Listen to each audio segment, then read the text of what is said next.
Lions fans, so serious. Let's go. I'm just not going to jump on a bandwagon. Let's say this way: the Lions this franchise won't allow me to jump on the bandwagon. All right. With that said, I want to personally direct this video towards the Lions fans. You guys have you guys are in a great. I can't say great. You guys are in the potential. Let's say how can this be said? You are in the fork of the road. You can go high, you can go low. The Lions franchise never goes that way. So the reason why I'm doing this video right now is because you guys coming off a victory, you come off your highs, and you're gonna hear. Okay, you're gonna hear the comparison that this team has never been this way. This team is different in the past regime. You're gonna hear all the comparisons between one game of success and versus history. Okay, even if you were to tie into the last game against the Eagles, along with attached with this one, and even with going as far as someone saying, well, since the Holmes and Campbell regime has taken over, even including Martha Ford Hamp has taken over this organization. Excuse me, and it has been a turnaround. But when the fans do that, they give a comparison to where it came from, based off of a short term stint. Okay, what I mean by that is the Lions are who they are until they. Let's say it like this. Say it this way: the Lions is the average team until they face a more potent, I guess you could say, opponent. Until they face a superior opponent, you won't know who this team is. This team would be in the fork of the road until they face that team that's considered like, this leaps and bounds ahead of them. That's from you could say from an organization standpoint, from a coaching standpoint, from a development standpoint, from you could say from talent standpoint, from skills standpoint. Until they face a superior team, you don't know what you have in this team. Now, I've heard that this team is about to do all these great records and do all the possibilities. Okay, the Lions have always been in this particular boat ride, until the moment they face a superior opponent. Okay, when the Lions was 5-0, coming out, during that Jim Schwartz era, and it was pretty much dominant. Then they faced a superior opponent, and it brought them back what they would call down to earth. All right. After that, the Lions are going wrong. They're going to run, and they face the superior teams, and then they get brought back down to earth. The reason why they get brought back down to earth is the very reason why I really, really, really, really, really want to focus on the Lions fans with this one.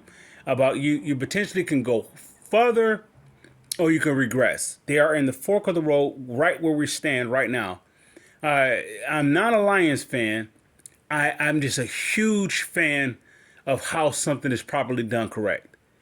The Lions, this is the very reason why the Lions would never have me as a fan, because they get to this place I can't say every time.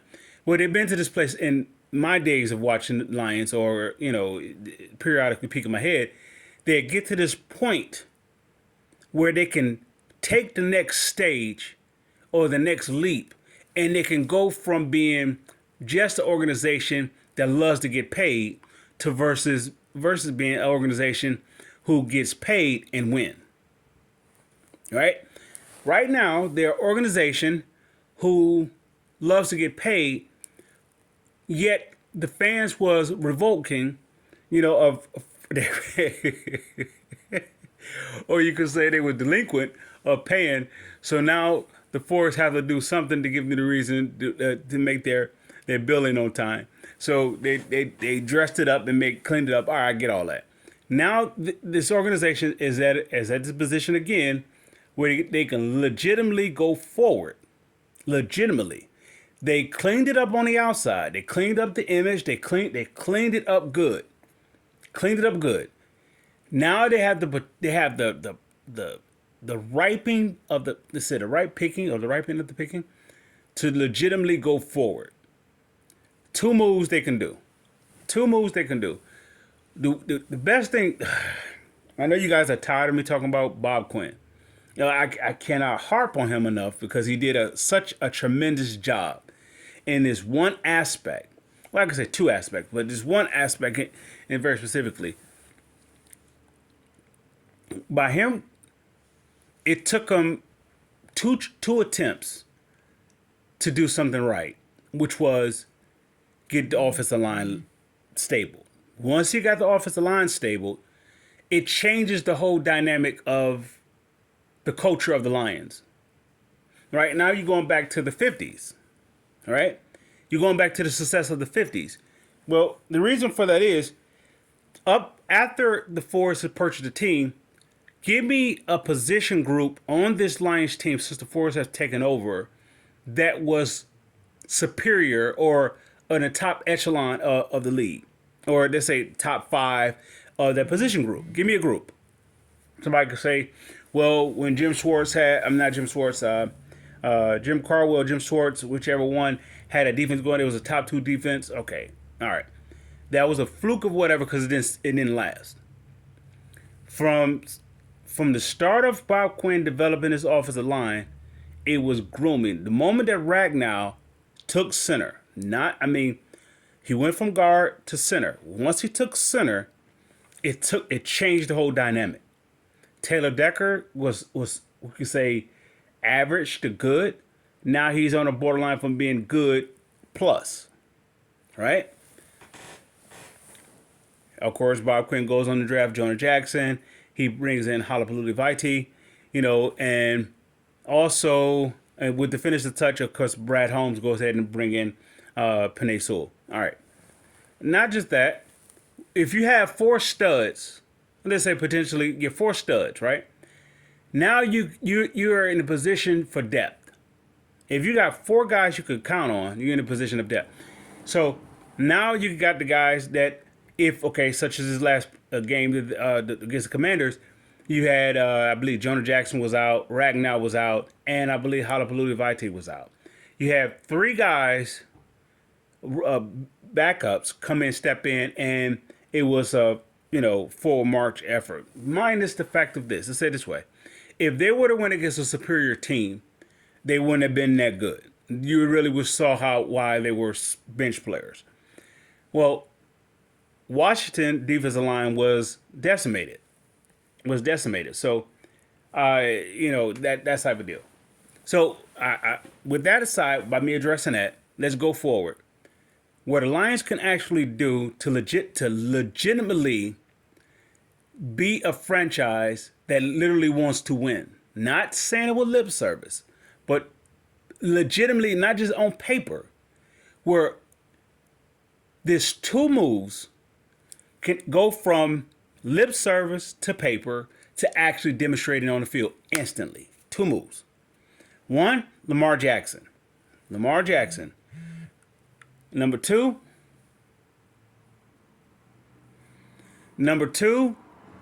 okay, you go all out for the best defensive player in the draft. And I'm assuming it's going to be Will Anderson from Alabama. I'm assuming that's the guy. It doesn't matter if you don't get the number 1 pick, whatever it takes, you have the capital to go get it. If you don't go after him, you have the capital to go after players, multiple players, say away. You have the draft capital to go after multiple players that can do what he does. So that means if he's the stud, oh man, Jesus. He is the stud linebacker, or you could say off edge. So you basically, the last video I talked about how the Lions do not capitalize on their studs. Like I was saying, when they drafted Ndamukong Suh, they didn't go out they got Java Best, and then later on they go ahead and draft Nick Farley. and bust, right? They had nothing to compliment him. If, okay, if Aiden Hutchinson is that guy, right? If he's that guy, now you're in a position to compliment him with star talent. That's on both sides of the field. One thing about it, okay, if you got Calvin Johnson on the offensive side of the ball, he needs a star next to him. They didn't get him one. They got him a complimentary player that's good, not great to elite, but good. That was in Golden Tate, or Reggie Bush, or in what's his name? The other receiver. I'm drawing a blank. Jeez. I'm drawing a blank. What is his name?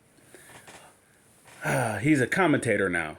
Well, I don't know if he still is, but he was at once upon a time. Nate Burleson. There it is. Nate Burleson. So you would get these average to good players, or good players, but not great to elite.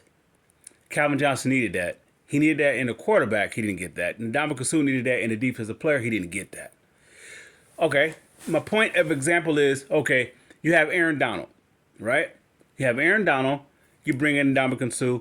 That took off the load off of Aaron Donald, or that actually increased the productivity of Aaron Donald. Then you go from there and you give him a bookend. You go ahead and you brought in Jalen Ramsey, right? Star-stellar talent on the back end. So one thing what Lions organization don't do, they in the right position to do it. It will be so telling about Sheila Ford Hamp, not Martha Ford Hamp, Sheila Ford Hamp. It will be very telling about her, very telling about Brad Holmes, very telling about Dan Campbell, very telling about his organization going forward. That's that guy. I'm thinking it's Will Anderson coming out of the draft. If not, you give me 3 guys that can do what he does. They may not all be linebackers. They can, give me 2 linebackers. They can give me something with that, along with secondary, right? Give me something that he can do. Okay, the impact of Will Anderson, what he can do, okay, you have him with the linebacker core that you have. No, how about this? You have him with Aiden Hutchinson. That's 2 players defensive coordinators have to worry about. Not just brush off. You have to worry about them. All right, now that's my guy. Go all out to go get him. All right, let's hop over to Lamar Jackson real quick. The reason why you go after Lamar Jackson is because, in fact, not because he want to come here. That could be all just, he's trying to, what is the word I'm looking for? He could be trying just to use Detroit as a bargaining chip. All right. You go after Lamar Jackson for this one reason, because you have an offensive line. That's the only reason why you go after him. It's not because you have T.J. Hockenson, not because you have Amon-Ra St. Brown. It's not because you have him. It's not even because you have the potentially the receiver, the rookie receiver, or even out of the backfield, what's his name? Swift. It's not because you have Swift, Reynolds, and Williams, and whoever else they want to bring in to keep this thing going. It's because you have an offensive line. The reason why you go after Lamar Jackson is because you have an offensive line. By you having an offensive line, you can do so much with that. You can go get your quarterback. You can go get your tight end. You go get your running back, because everything starts with that offensive line. Now, the difference, I made a contrast to that when you get Will Anderson. If they compare him to a Von Miller type, well then if he's gonna be Von Miller type, he's off the other area where Hutchinson is coming from, or he's going over the top of Aiden Hutchinson. Oh man, I'm not excited about their win. I'm excited about the next step. The next step is, of course, you're seeing the players develop from week to week to week. It's not even about wins and losses. I give the Lions, I say 8 wins or less, because they're an average team. They're average team because they have average players. I'm not shooting anybody down. They just have average players.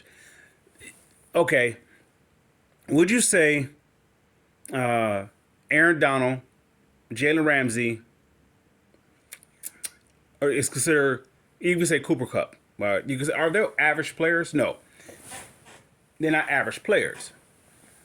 It's proven on the success on the field. So if you get one guy, say Aiden Hutchinson is not average, and you get him another guy who's not average, that increases the whole picture of you going from being an average team to a non-average team, going from an average team to a non-average team. Right now, they stand right in the middle.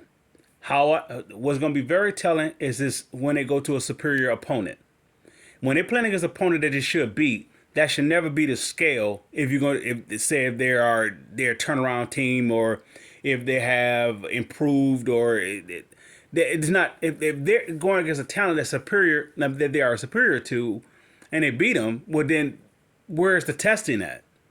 The only thing that you would look at that within the Commanders game is how consistent that they are of being who they are. The Lions don't have an identity yet because they haven't beaten anybody who is good. They haven't beaten anybody who's superior to them. They don't have an identity yet.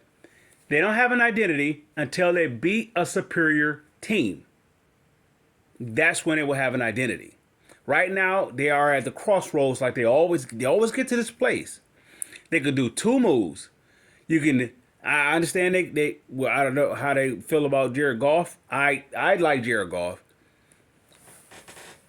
As it depends. Jared Goff would be great. He can actually get you a Super Bowl if you do it as it was done with the Rams. Or you can go a different direction than they are with the Rams and be that legit. Let's say, for example, they go in a direction as the Rams did it, where they gave him a superior defense. So once they had Aaron Donald, they had something to build off of. Then they went all out and got this player, right? But then, they mortgaged up their first round picks and so forth to go get these players, but they still didn't get it done. They got to the gate, didn't get it done. They get rid of Goff, they bring in Stafford, but they made additional moves that they didn't make when they had Goff.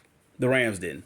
So in contrast to that, the Lions could actually, I can say contrast to that, but I guess in the self-same way, the Lions could go ahead and do the exact same thing with Goff. They can not continue to build, but they're in a position to mortgage chips. By them having an offensive line, that changes the whole dynamic of, let's say, building, of rebuild. That changes the whole dynamic of rebuild. So, with that said, I babbled enough with that, but that's my case. Lamar Jackson, I understand that he's going to ask for a lot of money, and even he could be using Detroit as a bargaining chip. Because he actually may want to stay in Baltimore or go to another place, but he could use Detroit as a bargaining chip. I get that. Well, let's say if he's legit and that he really wouldn't mind coming to Detroit. The reason why he don't mind coming to Detroit is not Dan Campbell. It's not Sheila Ford Hamp. It's not this organization. It's because of the offensive line. The offensive line is showing a continuity that the Lions' offensive line haven't shown since you go back to the 50s. This offensive line is showing continuity. No matter who you put in that backfield, they're going to be successful. It's so successful, I don't know if Jared Goff got sacked. He probably did. But nowhere near the capacity of Matthew Stafford. Nowhere near. For Matthew Stafford being from his rookie year to the last, I think it's 2 years ago. Nowhere near because of the offensive line. This is the very reason why you go after those two moves. You can go after Lamar Jackson. Somebody may say, well, he's not a throwing quarterback. Well, you're a running team. So what Baltimore did with Lamar Jackson is what I wanted the Lions to do before Baltimore did it. I wanted to go 3 tight ends because they had T.J. Hockenson. And I wanted to go with a running quarterback because I believed that they was building the offensive line. This is before they got Penei Sewell. When I saw Ragnar turn that corner. Jonah Jackson, he wasn't even here yet. When Ragnar turned that trump, that that's time's running out. When Ragnar when Ragnar turned that corner, and he went from being average to not just being Pro Bowl, but being where you're targeting him. Your defensive coordinator is targeting him. It changed the whole dynamic of the offensive line. It increased Taylor Decker when it brought Jonah Jackson and Holly Vitae, even though they brought Holly Vitae because he could play two position, and that's why they gave him the $50 million. People say, well, that's too much money. I'm like, no, you give him that because he can do too much for you. You pay him that money. I say that no, so many videos prior to. Anyway, so the offensive line is solidified. Even though you bring in depth, it's solidified the moment that Ragnar took center stage. Once you have an anchor that you can build off of, it's not hard to find complementary pieces because you have someone who's going to set the tone. Aiden Hutchinson is going to set the tone on defense. You need to complement him with a superior talent or equal or superior talent. Otherwise, you're going to burn them out. That's the mistake that they did with Ndamukong Suh. They did not bring superior talent and equal complementary talent to him. They did not do it. Instead they put all their money in the offensive side of the ball, and then Ndamukong Suh left, and it fell apart. The defense fell apart from that point. They've been trying to patch it up since then. Why? Because the Lions organization go to this fork in the road every time when they have a chance to go legit and be a football team that wants to win versus lip service versus on paper, or versus playing against a superior, unsuperior team, a non-superior team, and they win like the Commanders. With that said, Lions fans, I salute.